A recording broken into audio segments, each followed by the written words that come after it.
Bismillahirrahmanirrahim. Assalamualaikum warahmatullahi wabarakatuh. Innal hamdalillah nahmaduhu wa nasta'inuhu wa nastaghfiruh wa na'udzu billahi min shururi anfusina wa min sayyiati a'malina. Man yahdihillahu fala mudilla lahu ومن يضلل فلا هادي له. أشهد أن لا إله إلا الله وحده لا شريك له وأشهد أن محمدا عبده ورسوله. اللهم صل وسلم عليه وعلى آله وصحبه ومن دعا بدعوته ومن سار على نهجه. نوينا التعلم والتعليم والتذكر والتذكير والنفع والانتفاع والإفادة والاستفادة والحث على التمسك بكتاب الله وسنة رسوله والدعاء إلى الهدى والدلالة على الخير ابتغاء وجه الله ومرضاته وقربه وثوابه سبحانه وتعالى. أما بعد. Jamaah salat subuh yang dirahmati Allah. Alhamdulillah wa syukurillah. Di pagi hari ini kita mendapatkan nikmat dari Allah. Nikmatul wujud, nikmatul hayat. Nikmat kehidupan. Alhamdulillah wa syukurillah. Kita masih diberi iman. Alhamdulillah wa syukurillah. Kita diberi taufik oleh Allah untuk melanjutkan kajian kita, mempelajari kitab At-Tadhkiratu fi Ahwalil Mauta wa Umuril Akhirah. Kitab tentang kematian dan keadaan orang-orang yang mati, disusun oleh Al-Imam Syamsuddin Abu Abdillah Muhammad bin Abi Bakr Al-Ansari Al-Qurtubi rahimahullahu ta'ala. Tujuan dari kitab ini sering saya menyampaikan untuk melembutkan hati. Jadi kita ingat kematian itu supaya hati kita menjadi lembut, bukan supaya kita putus asa atau tidak semangat hidup, tidak. Supaya hati menjadi lembut dan supaya menjadi penyeimbang hidup. Karena kalau orang itu tidak pernah mengingat kematian, maka dia akan mengira apa yang dia rencanakan akan berjalan sesuai yang diinginkan. Padahal tidak. Setiap kita melakukan sesuatu, kematian ada di belakang kita menguntit. Sewaktu-waktu bisa menjemput kita. Beda dengan orang yang tidak pernah ingat kematian. Dia akan merasa bahwa dia akan terus berjalan sesuai dengan yang diinginkan. Kita sampai kepada bab kelima, halaman 34. Bab seorang mukmin meninggal dengan berkeringat di keningnya.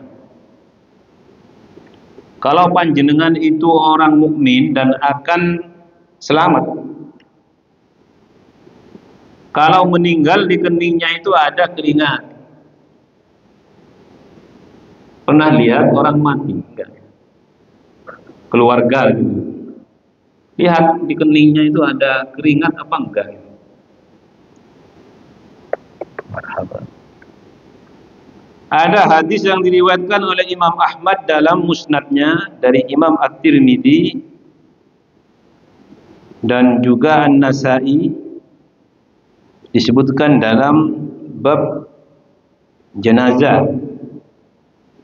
Ibnu Majah juga menyebutkan dalam kitabnya dalam bab jenazah. Hadis ini sahih dari Buraidah radhiyallahu anhu bahwa Nabi sallallahu alaihi wasallam bersabda,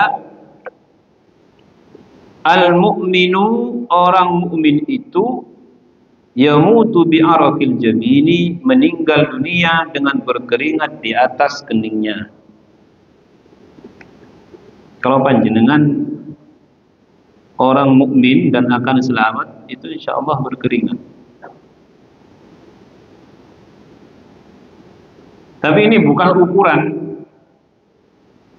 Dalam arti jangan memeriksa orang mati, oh ini keningnya enggak berkeringat, berarti ahli neraka ini.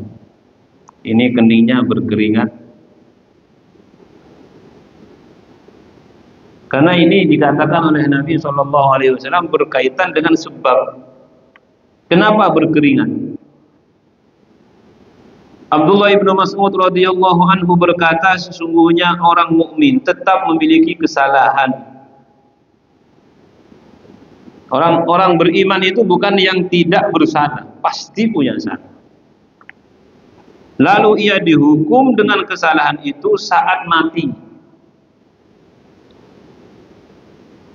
sehingga keningnya berkeringat karena itu. Sebab kening berkeringat itu dia oleh Allah Subhanahu wa taala dibersihkan sebelum bertemu dengan Allah, dibersihkan. Dapat bisa berkeringat. Sebagian para ulama berkata, sesungguhnya berkeringatnya kening seorang mukmin saat meninggal dunia lantaran rasa malu terhadap Tuhannya. Malu. Saking malunya sampai keringat keluar di keningnya. Kalau kita ibaratkan dengan kehidupan kita, saking malunya itu sampai berkeringat dingin. Tapi biasanya saking takutnya ya. Ya mungkin bisa saking malunya, saking takutnya, saking sungkannya sampai berkeringat dingin. Karena ia telah berbuat sesuatu yang tidak sesuai dengan perintah Tuhannya. Maka rasa malu itu sangat kuat dan terus membuncah. Dan rasa malu itu terletak pada kedua mata. Nah ini, rasa malu itu ada di kedua mata. Berarti kening yang dimaksud di antara kedua matanya. Itu adalah permulaan dari rasa malu. Sedangkan orang kafir tidak akan melihat hal ini. Jadi orang kafir itu mati tidak merasakan malu kepada Tuhan. Sedangkan keringat di kening yang keluar saat kematian adalah bagi orang yang berhak mendapatkan rahmat. Dan hal itu tidak menunjukkan bahwa ia seorang wali atau seorang yang baik. Itu hanyalah tanda bahwa ia sangat malu terhadap Rabb-nya, serta kabar gembira bahwa itu adalah hadiah dan bagian dari karomah Allah Subhanahu wa taala. Nah, kalau karomah ini ya enggak semua orang. Ada yang mengatakan kalau karomah itu punya wali Allah. Kalau orang biasa namanya maunah. Wali Allah itu istilah Quran. Ala inna awliya Allahi la khaufun alaihim wa la hum yahzanun. Para wali Allah itu cirinya tidak pernah takut, tidak pernah sedih. Tapi bukan berarti dalam ukuran manusia normal, bukan. Artinya dia juga manusia normal. Hanya kesedihannya tidak seperti orang yang tidak memiliki derajat ketakwaan seperti dia. Makanya orang sedih itu ada 4. Ada yang pertama, kesedihan yang tercela. Sedih dia. Nah, kesedihan yang tercela ini dikatakan oleh Ibnu Athaillah dalam kitabnya Hikam, Al-Hikam. bahwa kesedihan yang tidak membawa orang yang bersedih itu untuk bangkit melakukan perbaikan, maka itu tanda dari tipu daya. Sekarang kita sedih, ya Allah, saya ini kok masih melakukan kesalahan. Ya Allah, saya ingin baca Quran, ingin menghatamkan 1 bulan sekali, kok nggak bisa-bisa. Ya Allah, saya ingin salat tahajud kok. Ya Allah, itu banyak kesedihan terkadang merasuki orang beriman. Nah, kalau hanya mengeluh begitu saja tanpa diiringi dengan kebangkitan diri melakukan perbaikan, itu min alamatil igtirar. Al-husnu ala fuqdanit ta'ati. Jadi kesedihan karena tidak bisa melakukan ketaatan. Ma'ada min nuhudi ilaiha, dengan tidak melakukan semangat perbaikan untuk ketaatan itu, min alamatil iktirar, itu dari tanda-tanda tipu daya. Tipu daya. Nah, yang kedua ini kesedihan yang pertama. Kesedihan yang kedua, husnus shadiqin. Kesedihan yang dimiliki oleh orang-orang yang memiliki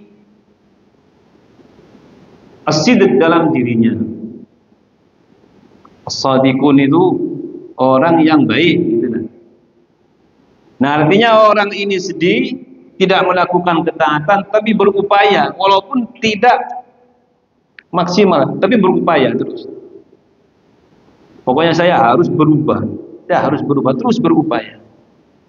Ini kesedihan yang baik, tingkatan paling rendah dari kebaikan dalam bersedih. Bersedih itu baik loh. Nabi itu terlihat sedih. Kana Rasulullah sallallahu alaihi wasallam mutawasilal ahzan. Nabi itu kalau terlihat, kita melihat secara seksama, itu terlihat sesuatu yang mengharukan. Melihat wajahnya itu memang wajah beliau paling bagus ya, paling indah, tapi ada kesedihan. Ada seorang ulama di Mekah di abad kedua itu, namanya Sufyan Ats-Tsauri. Beliau tidak keluar dari haram, imma di haram Mekah atau di haram Madinah sampai meninggalnya. Nah, beliau itu termasuk orang yang apabila dilihat, yang melihat itu akan menangis. Karena melihat wajah yang membawa kepada keharuan. Hati yang keras ketika melihat wajah beliau itu akan menangis. Karena di wajahnya itu, karena beliau sendiri sampai dalam satu riwayat disebutkan air matanya itu membekas di wajahnya. Air mata dia saking banyaknya menangis. Di wajahnya itu ada bekas aliran air mata beliau. Dan ternyata itu bagi siapapun yang bersama beliau itu akan dihadirkan di hatinya keharuan. Jadi walaupun dia penjahat, hatinya keras, di hadapan beliau itu lemah, melempem. Itu kesedihan yang ketiga, namanya husnus siddiqin. Kesedihan yang ketiga itu lebih baik dari tadi yang kedua. Yang kedua ini sedih dia, ya Allah, saya ingin jadi ahli surga, dia berbuat baik, tergelincir lagi, terus berusaha terus. Ini baik ini. Ini kebanyakan orang mukmin ya seperti inilah, kayak kita ini ya begitu. Salah tapi tidak pernah berhenti, ingin terus memperbaiki diri. Nah, yang ketiga ini husnus siddiqin. Kesedihan bukan karena tidak berbuat baik, tapi banyak waktu, sedetik, 2 detik, dia kadang lupa, lalai kepada Tuhan. 1 detik, 1 menit, 2 menit, itu kadang-kadang dia kok lupa kepada Tuhan. Kok tadi saya lalai? Itu yang membuat dia sedih gitu. Nah, ini kesedihan yang tentunya ya kesedihan orang-orang ya tadi yang dicintai oleh Allah Subhanahu wa taala. Dan di atas itu ada para wali-wali Allah, Ala inna awliya Allahi la khaufun alaihim wa la hum yahzanun. Dia sebagai manusia sedih, ya gembira, ya berduka, ya bahagia, tapi itu tidak sampai merubah keistiqomahan. Tidak sampai dia kemudian dengan kesedihan dan kebahagiaan itu merubah ibadahnya kepada Allah Subhanahu wa taala. Intinya secara umum kalau orang itu masih berubah dengan perubahan zaman ini, itu masih belum sampai kepada tingkatan husnus siddiqin atau para auliya. Ya kita alhamdulillah orang beriman. Nah, al-mu'minu yamutu bi'araqil jabin, kembali kepada masalah ini, orang beriman itu mati dengan keringat di atas keningnya. Itu merupakan kabar gembira. Dalam riwayat lain disebutkan, hadis riwayat Abu Nuaim dalam kitab Al-Hilyah, mautul mu'mini bi'araqil jabini. Ini hadis Ibnu Mas'ud. Kematian orang mukmin itu dengan kondisi keningnya berkeringat. Tapi saya belum melihatnya. Saya kadang diminta itu untuk hadir ketika ada keluarga atau tetangga mau meninggal itu. Saya kadang diminta, Ustaz tolong, ya mungkin untuk ditalqin atau apa ya, la ilaha illallah, Allah. Saya jarang enggak melihat ada keringat, itu jarang. Maka kadang-kadang saya juga berpikir kapan itu terjadi. Ya saya nggak sudon kepada yang mati, tapi kan hadis ini sahih. Di mana ya, kadang-kadang mana keringatnya? Jarang. Mana kadang oleh keluarganya, karena saya diundang itu bukan karena apa? Karena nggak mati-mati gitu. Sampai keluarganya, saya rela Ustadz, saya rela. Yang penting dia sudah meninggal, kasihan, tersiksa. Ya mungkin karena itu diundangnya bukan karena orang baik, karena memang nggak mati-mati. Saya rela. Kenapa? Kenapa Bu? Kasihan. Sudah 2 hari begitu terus. Beri makan keluar lagi. Terus gimana? Ya walaupun mati, intinya secara kasarnya doakan cepat mati gitu. Biar nggak tersiksa. Karena memang orang mati itu nggak enak. Walaupun sebagian orang mengira itu enak. Ada orang punya masalah besar, lebih baik saya mati saja kalau begini. Nggak enak. Paling berat dalam hidup ini sejak kita lahir itu saat mati. Dari lahir paling berat itu mati. Maka Nabi mengatakan, kalau kamu punya masalah berat, ingat coba mati. Tidak ada yang lebih berat dari kematian. Yang kedua, Dajjal. Tidak ada fitnah dalam kehidupan lebih besar dari Dajjal, itu enggak pernah ada itu. Kalau Dajjal sudah keluar, yang hidup di zamannya tidak akan pernah merasakan hidup yang lebih berat dari itu. Sekarang enggak ada Dajjal. Masih belum ada. Jadi hidup ini kan masih enak. Masih aman-aman saja. Tabqa alaihi al-baqiyatu minaz dzunub. Kenapa berkeringat? Ia masih mempunyai dosa. Sehingga ia dibalas dengan hal itu ketika wafat. Fayajazi biha 'indal maut. Dibalas ketika wafat. Dan juga kita husnudzon. Jangan suudzon. Ada orang mau mati berat itu, ya kita suudzon. Mungkin ini Allah ingin orang ini dosa-dosanya diampuni. Ya kita semua nggak tahu, ini kan hanya teori begitu, hadisnya seperti itu kita imani. Seperti apa kematian itu ya wallahu a'lam. Tapi orang yang akan mati, sebelum matinya dia akan merasakan itu.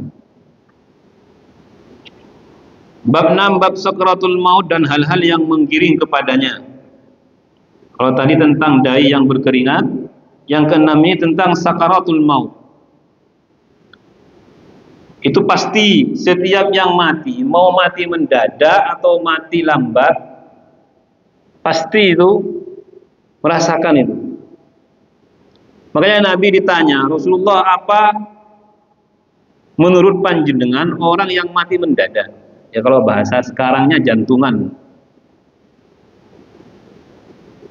Mati mendadak itu bahasa Arabnya mautul fujaah. Ada, ditanya ke Rasulullah. Berarti zaman Nabi juga ada jantung itu. Hanya kan tidak disebutkan. Ini punya penyakit jantung, punya penyakit. Sekarang kan begitu. Ada di pintunya, masih sehat pagi-pagi. Dia duduk dekat pintu, tiba-tiba mati. Itu jantung namanya. Bahkan ada yang sedang main, saya pernah lihat di media sosial itu main bulu tangkis dari Cina atau dari mana, mati di lapangan.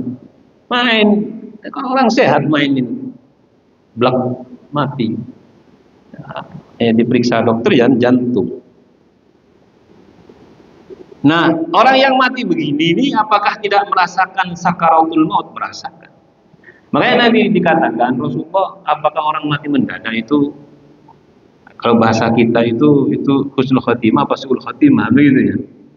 Belum tentu kata Nabi. Lihat. Kalau dia orang beriman mati mendadak, itu rahmat Allah supaya tidak merasakan lamanya sakaratul maut. Kan ya bukan enak ya. Kalau mati mendadak ya kita enak, tapi yang ditinggal itu loh.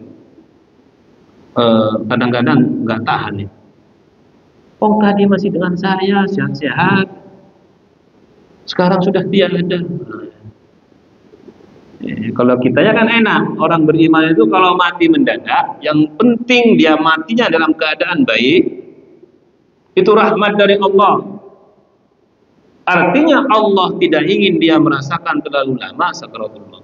Kalau dia yang mati mendadak ini orang yang tidak beriman, maka itu siksa dari Allah karena dia belum sempat bertaubat. Kan begitu. Ada orang beriman melakukan dosa, mati saat melakukan dosa, ada Pak? Ada itu orang Islam, ya orang Islam. Mati di tempat yang tidak baik.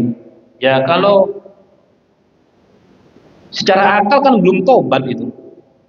Ngapunten, ada orang Islam pusing dia pergi ke diskotik atau semacam hiburan malam.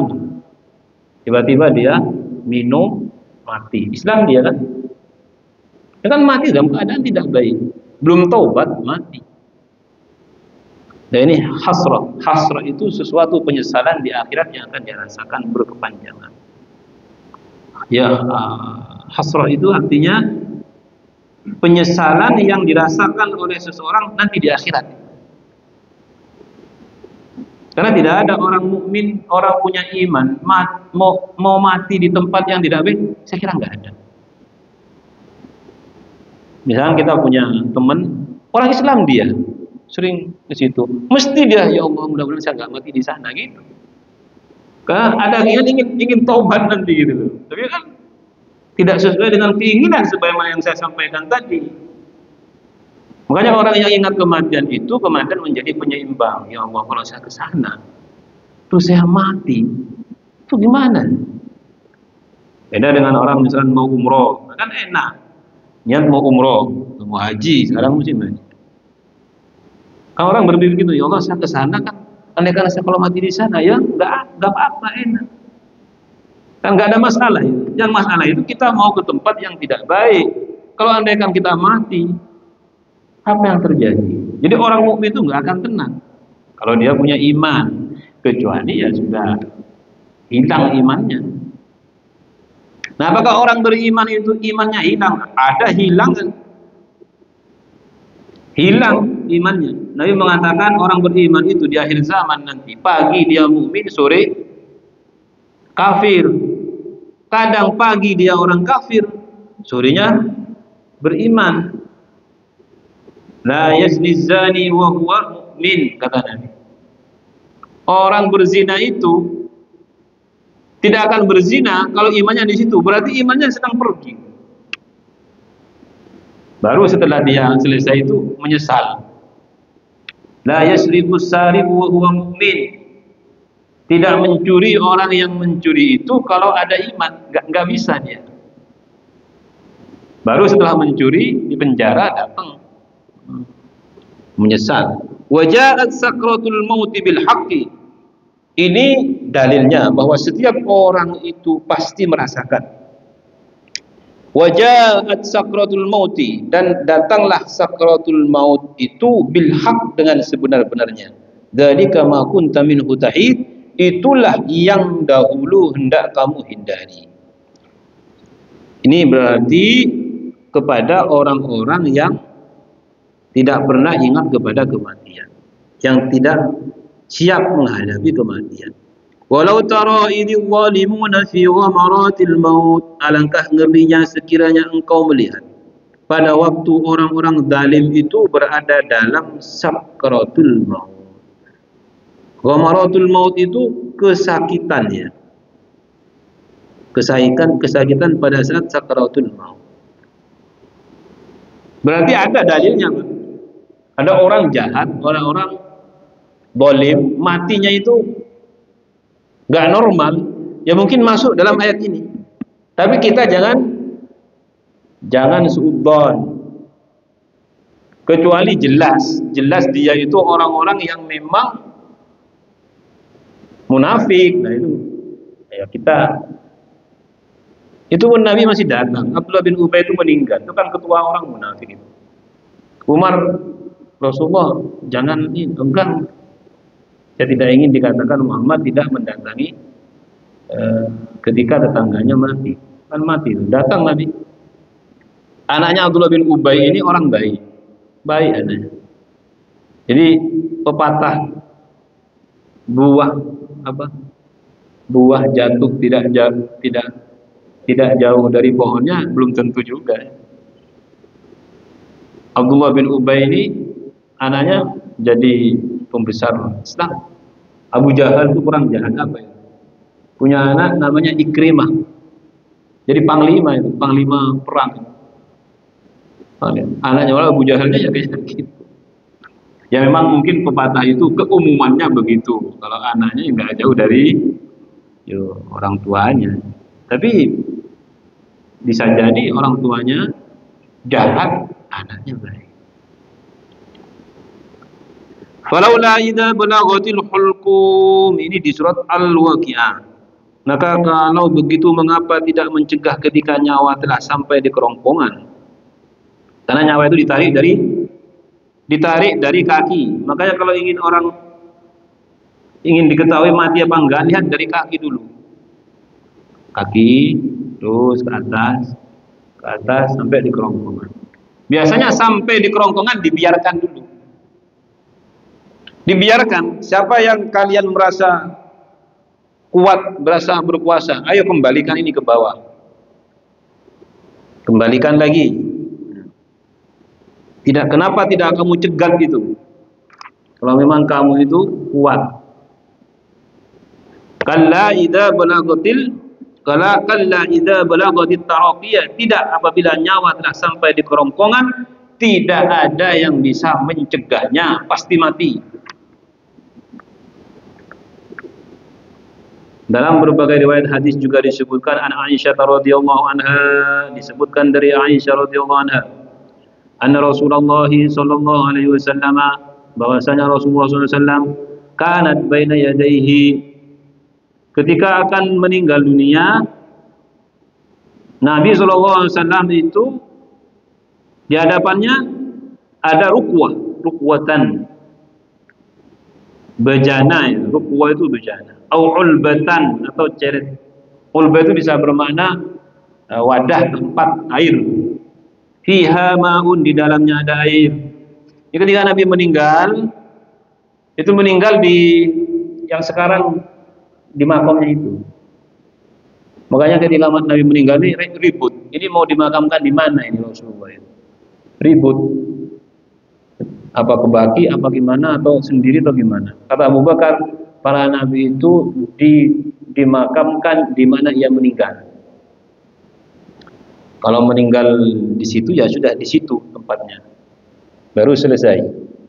Nah, Nabi meninggal di situ berarti tempat itu tempat istri beliau Ummul Mukminin Aisyah radhiyallahu anha, Sayyidah Aisyah, rumahnya Aisyah. Karena Fatimah itu putrinya dengan Ali punya rumah lain. Faja'ala yudkhilu yadayhi fil ma'. Nabi itu ketika akan meninggal, beliau ada di pangkuan Aisyah. Makanya suami kalau meninggal itu kalau bisa di pangkuan istrinya. Jangan lari istrinya. Saya jarang melihat istri ketika akan meninggal memangku suami itu enggak ada ya. Jarang, enggak pernah.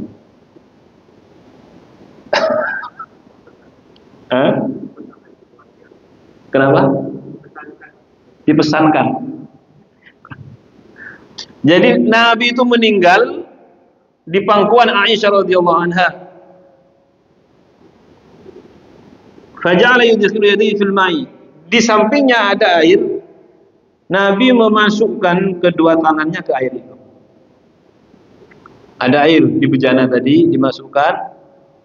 Kemudian fayamsahu bihima wajhahu, mengusapkan ke wajahnya. Wa yaqulu, dan berkata, la ilaha illallah innal lil mauti saqarat. La ilaha illallah, sesungguhnya kematian itu ada sekaratnya. Berarti Nabi itu merasakan sakaratul maut sebelum meninggal. Masih sadar. Karena ketika dari kaki ditarik ke lutut itu kita kan sadar masih sadar.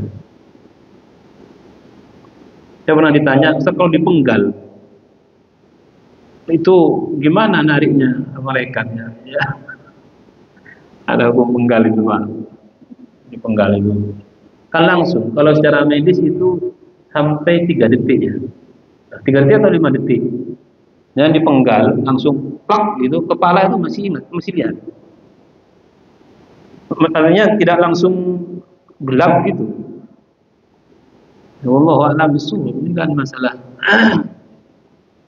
awam. Karena yang jelas ketika secara medis tidak langsung mati, dipenggal itu kepala yang terpisah itu masih tahu, loh kok kepala saya buntung. Nah disitulah mungkin akan merasakan sakaratul maut. Ya mudah-mudahan kita normal lah. Ya, tapi sakarat itu ada. Tsumma nasaba yadayhi faja'ala yaqul. Nasaba, kemudian Nabi SAW mengangkat. Nasaba itu mengangkat tangannya, yadayhi. Berarti 2 tangannya. Faja'ala yaqul, begini. Fir rafiqil a'la. Di rafiq al-a'la. Itu terakhir kata-kata beliau. Hatta qubida wa ma'alat yaduhu, kemudian beliau itu meninggal, wa ma'alat yaduhu, dan tangannya terjatuh. Itu kalau bisa meninggal begitu. Latihan. Ya begitu, Nabi. Begitu. Jadi ilustrasinya begitu. Ar-Rafiq al-A'la.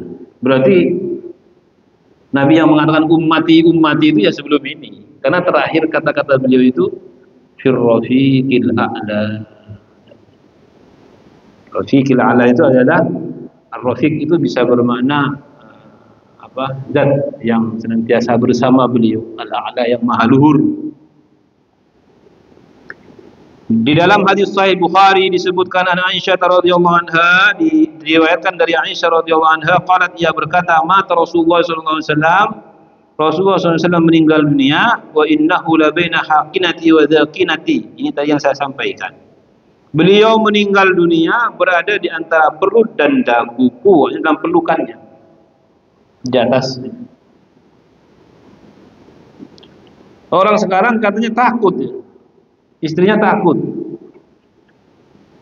Nah, namanya kalau bisa walaupun nggak dipeluk gitu suaminya, ya jangan jauh-jauh lah. Jangan jauh-jauh. Nah, kalau istri ya sama. Istrinya meninggal panjenengan suami, jangan jauh-jauh. Jangan repot-repot nggak ketemu. Nah, di khususnya istri itu karena begini. istri kalau mati suaminya ridho itu surga. Jadi perempuan itu untuk masuk surga gampang. Yang penting suaminya ridho saja. Nggak apa-apa, panjenengan salah ke suami nggak apa-apa, tapi yang penting suami ridho. Enak kan? Kan ada suami itu disalahin terus nggak apa-apa, nggak apa-apa, boleh. Iya, biasanya nggak ridho juga kalau. Kata Nabi, kalau seorang perempuan punya suami, dia mati, suaminya ridho, surga dia. Ridho, gampang ya. Makanya banyak yang mengatakan, nggak apa-apa istriku silakan, saya ridho kamu mati, saya ridho. Tapi saya akan menikah lagi. Enggak, artinya ridho itu mengampuni, bukan ridho supaya. Artinya suami ridho kepada istri itu, dia itu enggak apa-apa istriku, semua kesalahanmu saya ampuni, saya maafkan, semua apa yang kurang darimu aku maafkan, cukup itu. 6. Fala aqra'u syiddatal maut li ahadin ba'da Nabi sallallahu alaihi wasallam, maka aku tidak akan takut terhadap dahsyatnya sakratul maut setelah kematian Nabi sallallahu alaihi wasallam. Karena yang paling berat bagi Aisyah itu ketika Nabi meninggal dunia. Ini makna al-haqinah itu. Di posisi beliau itu di antara dagu dan perut, berarti di tenggorokan. Ad-dakinah di antara lekukan degu. Jadi dari antara lekukan degunya sampai itu posisi Nabi ketika meninggal dunia. Al-Muhasabi menyebutkan dalam Ar-Ri'ayah, kitabnya Ri'ayah, itu kitab milik Al-Muhasabi. Al-Muhasibi atau Al-Muhasabi ini? Saya tahu Al-Muhasibi, itu ini Al-Muhasabi. Allah Subhanahu wa taala berfirman kepada Nabi Ibrahim, "Wahai kekasihku, bagaimana engkau merasakan kematian?" Nabi Ibrahim menjawab, "Seperti besi yang dipanaskan dan diletakkan pada bulu yang kering, kemudian ditarik." Besi panas di bulu yang kering ditarik. Kalau bulu yang kering ini anggap kitanya lah, bulu keringnya itu kitanya. Sakratul maut itu anggap seperti besi. Jadi kan kalau bulu itu dikasih besi ditarik itu kan di samping terbakar itu juga akan tercabik, sangat gampang tercabik. Nah disitulah kalau itu bulu itu kita, seperti itu, seakan-akan seperti itu. Setiap perpindahan dari ujung kaki ke lutut ke itu seperti itu. Roh itu, berarti roh itu sangat nempel dengan kita. Kita ini kan hidup, manusia kan jasad dan roh itu aja kan. Jadi satu itu bayangkan itu ditarik. Makanya dalam satu riwayat seperti dikuliti, ya benar. Kita hidup sebagai manusia ini kan karena ada jasad dan ruh. Itu menempel. Bayangkan sesuatu yang menempel ditarik. Itu dipikir sendirilah. Diriwayatkan bahwa Nabi Musa alaihissalam ketika ruhnya pergi menuju Allah, ruhnya berkata, "Wahai Musa, bagaimana engkau merasakan kematian?" Dia menjawab, "Aku mendapati jiwaku seperti burung kecil yang hidup dilempar ke dalam penggorengan." Nah itu, jadi sakitnya kurang lebih.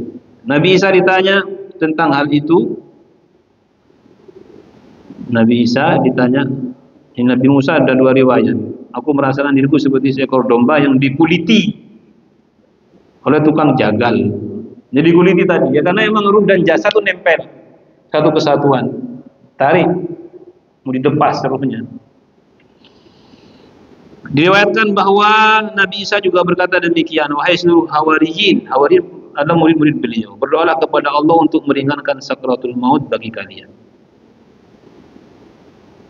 Ada riwayat yang mengatakan sakratul maut itu sakitnya seperti dipukul dengan pedang, digorok dengan gergaji, dipotong dengan gunting. Kita akan ke sana semua, Pak. Tapi ya seperti apa nggak tahu lah, karena kita selama ini hanya melihat fenomenanya saja. Hanya orang beriman itu tidak perlu takut. Kadang sakitnya ini itu tidak terasa karena bisyarah Allah, diperlihatkan surga, kenikmatan.